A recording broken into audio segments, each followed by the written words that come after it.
Assalamualaikum warahmatullahi wabarakatuh. Baik teman-teman, saya akan coba demonstrasikan alat alat device terapi oksigen yang bernama High Flow Nasal Cannula atau AFNC ya.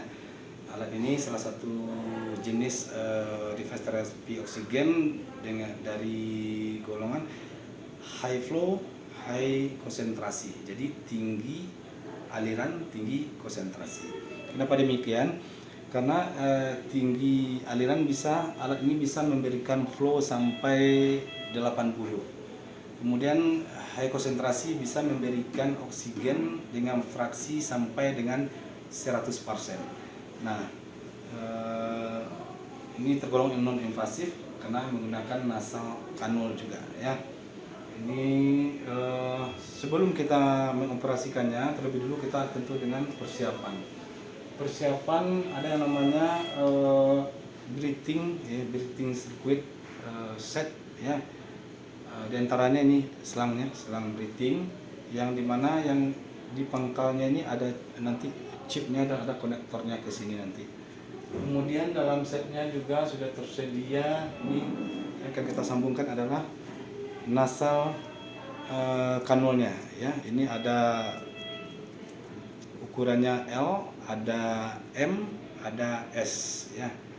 Tergantung yang mana kita pilih yang sesuai dengan pasien. Kemudian ini di dalam setnya juga ini udah tersedia humidifier ya. Chamber humidifier ya, yang sudah ada selangnya akan kita sambungkan ke aqua steril. Nah, ini dalam keadaan kosong tentunya karena ini tadi udah coba dipasang.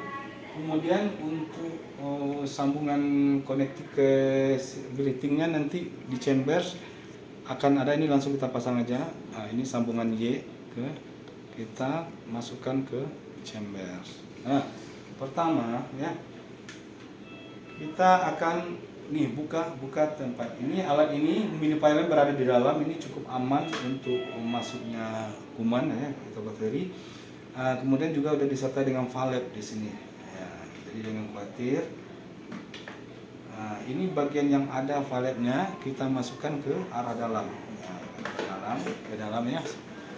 Kita dorong dengan sedikit tekan, karena di bagian bawah chamber ini ada kayak itu ternya ya. Kita tekan ke dalam sampai rapat. Nah, itu. Kemudian selangnya kita jepitkan ke samping.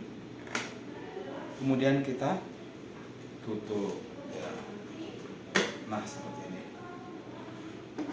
Langkah berikutnya, ini kita sambungkan breathing circuit high flow-nya. Ya, yang ada chipnya ke arah belakang, ini ada tombol konektornya. Kini juga ada kiri kanan semacam ada pengunci. Itu kita tekan saat memasukkan. Kemudian kita dorong ke bawah, udah rapat dilepas. Nah, dia masuk. Kemudian ujung dari breathing kita sambungkan ke nasal cannula. Tinggal sambungkan seperti itu. Ini sudah tersambung ya. Kemudian yang selang humidifiernya untuk pengisian cairan kita masukkan ke aqua. Ini sudah kita sambungkan tadi. Kemudian udah selesai untuk perangkaian. Kemudian kita lanjut ke cara pengoperasionalan ya. Yang pertama tentu kita hidupkan ya. Di bagian bawahnya ada UPS, ada powernya. Ini kita tekan untuk powernya, kita tahan kurang 3 detik. Nah, nyala.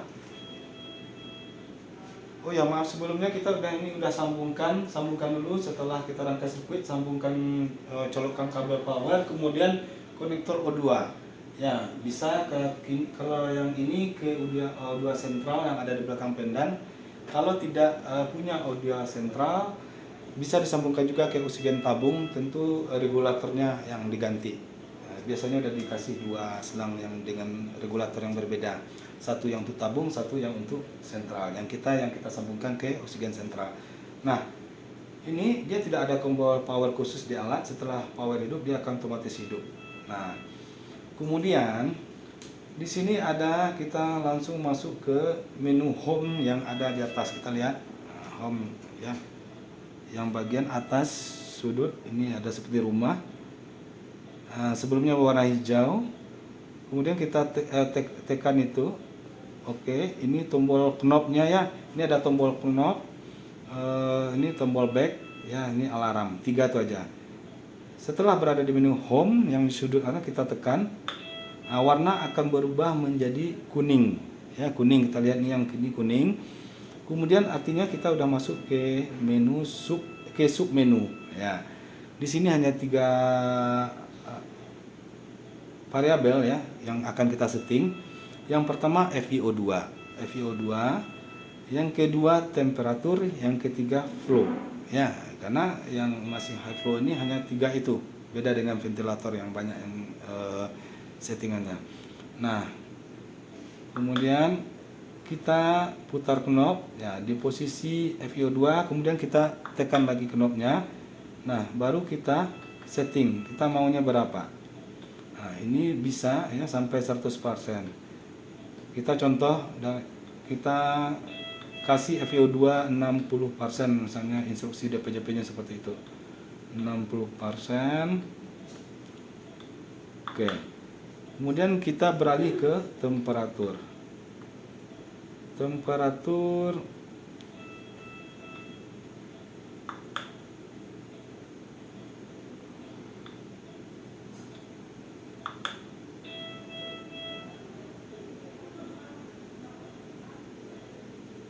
Nah, ini temperatur bisa dari 29 sampai 37 ya. Kita bisa dari awal bisa, tapi mungkin rata-rata bisa kita berikan temperatur 32. Dalam kondisi tertentu mungkin bisa ada advis dari DPJP, misalnya perlu lebih hangat untuk pasien-pasien yang retensi sputum, nah, bisa dinaikkan seperti itu. Ini kita setting 32. Kemudian kita pindah ke high flow. Di flow ini ada 2 ya. Ada 2, terbagi 2 di sini. Yang satu high flow mode, yang satu lagi low flow mode yang bagaimana ya. Kalau high flow mode kita bisa memberikan flow sampai 80 ya, 30 sampai 80. Sedangkan untuk yang low flow itu hanya dari 2 sampai 25. Itu biasanya digunakan untuk pediatrik ya. Kita gunakan yang high ya.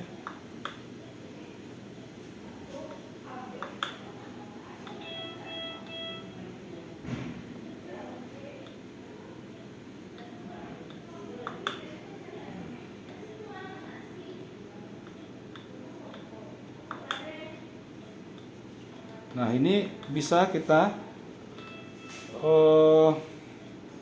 setting. Biasanya kalau dewasa kita mulai dengan 30, biasanya 30. Ini bisa kita naikkan sampai 80, tergantung dengan kondisi pasien dan juga instruksi DPJP ya.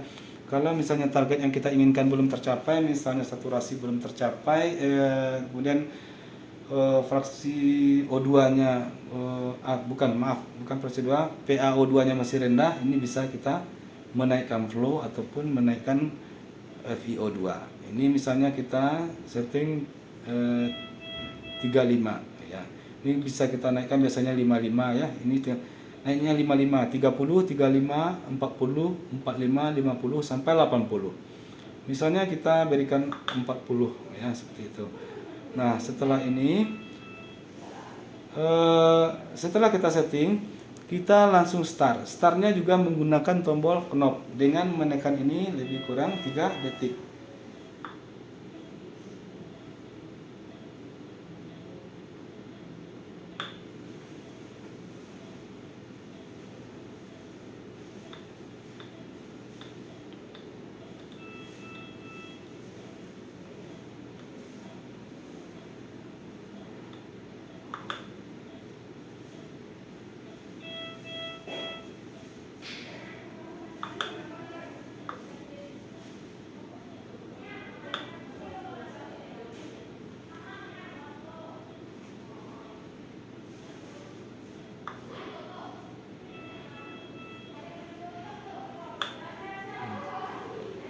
Itu sebelum kita nekan apa tadi ya, maaf, sebelum kita tekan start, kita karena tadi masih di posisi submenu, kita tinggal back dulu biar dia ke home. Setelah itu baru tekan ini 3 detik, dia akan muncul warming up. Jadi mesin ini butuh waktu dulu warming up, lebih kurang 2 menit sebelum kita gunakan. Ini udara udah keluar,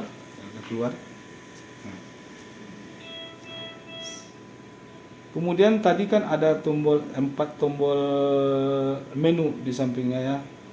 Kemudian setelah start dia akan tinggal 2 ya, home sama pengaturan. Nah, ini udara udah keluar. Nah, ini kita lihat selama proses warming up ya, fraksi oksigen ya yang angkanya besar adalah yang real time yang keluar dari mesin ke pasien, sedangkan yang kecil di sebelahnya itu adalah settingan kita. Nah, tadi akan bergerak dari rendah ke sampai 60 yang kita setting tadi. Nah, kemudian di suhu juga kita setting 32, di real time-nya ini akan bergerak tadi dari 27, 28, 29 sama proses pemanasan sampai mencapai yang kita setting. Nah, misalnya FiO2-nya nggak sampai ke angka yang kita setting, ini kita perlu cek ini troubleshooting-nya apakah suplai oksigen tidak memadai ya. Kita cek sentral atau tabung oksigen. Nah, ini di flow juga kita lihat ini udah mencapai ke 40 yang kita setting. Jadi berarti ini aman ya. Tinggal suhu ya masih 31, dia memang butuh waktu ya untuk memanaskan humidifier. Nah, ini kita lihat ya, warming up-nya udah hilang, berarti udah selesai proses pemanasannya. Ini artinya ini udah siap kita sambungkan ke pasien ya. Dengan kita lihat ini ya lengkung kanulnya supaya tidak ada kinking atau tertutup hidung pasien nanti ya kita sambungkan. Kemudian memposisikannya lubang binasalnya ini ke hidung pasien jangan terlalu dalam, cukup setengah aja, atau jangan terlalu dangkal, karena prinsipnya tidak boleh menutupi lubang atau menghalangi aliran udara masuk ya. Nah, demikian. Kemudian ada kondisi-kondisi troubleshooting yang artinya muncul alarm di mesin. Salah satunya mungkin muncul FiO2 tidak stabil, unstabil FiO2 ya. Yang perlu kita pastikan adalah supply yang solusinya kita cek supply oksigen baik sentral maupun tabung ya. Karena alat ini harusnya minimalnya mempunyai tekanan oksigen ya, minimal itu 2,75 bar, kemudian maksimalnya 5,99 bar ya. Kalau di luar itu dia akan muncul alarm. Kemudian tiba-tiba misalnya nilai FiO2 yang muncul itu drop, apa yang kita lihat?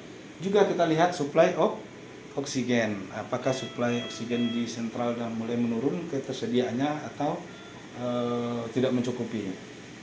Kemudian perangkat tiba-tiba cooling down ya, ada muncul cooling down setelah proses ke arah mati.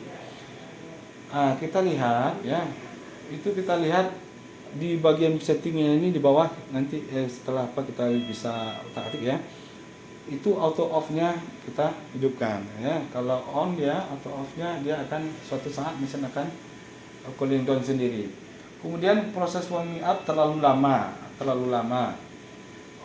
Misalnya udah lebih 2 menit sekian atau tidak selesai. Nah, yang perlu kita lihat adalah mungkin settingan suhu terlalu tinggi kita buat ya. Bisa jalannya kita turunkan ke 29 derajat dulu ya, supaya proses warming up-nya tidak terlalu lama ya. Kita bikin aja suhu dulu 29, nanti kalau kita mau lebih naikkan itu bisa di saat berjalan. Kemudian misalnya muncul juga notifikasi alarm water check. Nah, kalau itu yang muncul kita lihat air ya, air humidifier apakah udah kosong atau di atasnya udah habis nggak terlihat. Nah, itu perlu kita perhatikan. Itu beberapa troubleshooting yang bisa muncul pada alat ini. Nah, ini udah selesai. Tinggal sekarang kita saat bagaimana cara mematikan. Mematikan setelah alat digunakan atau lepas dari pasien. Ya, kemudian sebelumnya kita bisa misalnya ada target belum tercapai dari pasien, misalnya PaO2 masih rendah atau saturasi masih rendah, kita mau menaikkan misalnya fraksi oksigen, ini bisa saat sambil berjalan ya. Nah, sambil jalan misalnya naik ke 70, kemudian flow-nya mau kita naikkan 45. Nah, ini tinggal putar knob, kemudian kita bisa kembali start. Ya. Kita back ke menu kita start. Nah, dia startnya nggak perlu menekan 3 detik, kemudian juga tidak akan ada warming up lagi, dia akan langsung start lagi. Nah, kemudian sudah selesai, kita mematikan bagaimana? Kita tidak boleh langsung mencabut tombol power ya, atau mematikan power yang ada di UPS bawah. Kita tekan knob sama waktu menghidupkan, karena tombol knob berfungsi juga sebagai power sekalian. Nah, kita tekan, kita kembali ke home ya, kemudian kita tekan selama 3 detik. Nah, dia tidak akan langsung mati, tapi akan muncul cooling down ya.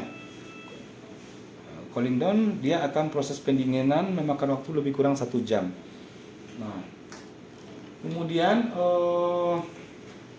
power tidak boleh kita matikan, tapi konektor regulator oksigen boleh kita cabut. Setelah proses cooling down berakhir, mesin akan mati, baru kita lepas power dan alat kita mau pindahkan atau bersihkan ya. Ini satu lagi bahwa ini alat breathing adalah sebetulnya disposable ya, termasuk chambernya, kanulnya, breathing circuitnya semuanya disposable sekali pakai. Jadi setelah pasien kita buang ya. Adapun mungkin di satu kondisi atau rumah sakit mempunyai kebijakan ini, sebetulnya kalau yakin pasiennya itu pasien tanpa pasien infeksi, bisa kita desinfeksi infektan ya, bersihkan untuk menghemat kos juga, cuma tergantung kebijakan di rumah juga dari PPI masing-masing rumah sakit. Mungkin itu yang bisa disampaikan. Terima kasih atas mudah-mudahan membantu untuk penggunaan alat ini. Assalamualaikum warahmatullahi wabarakatuh.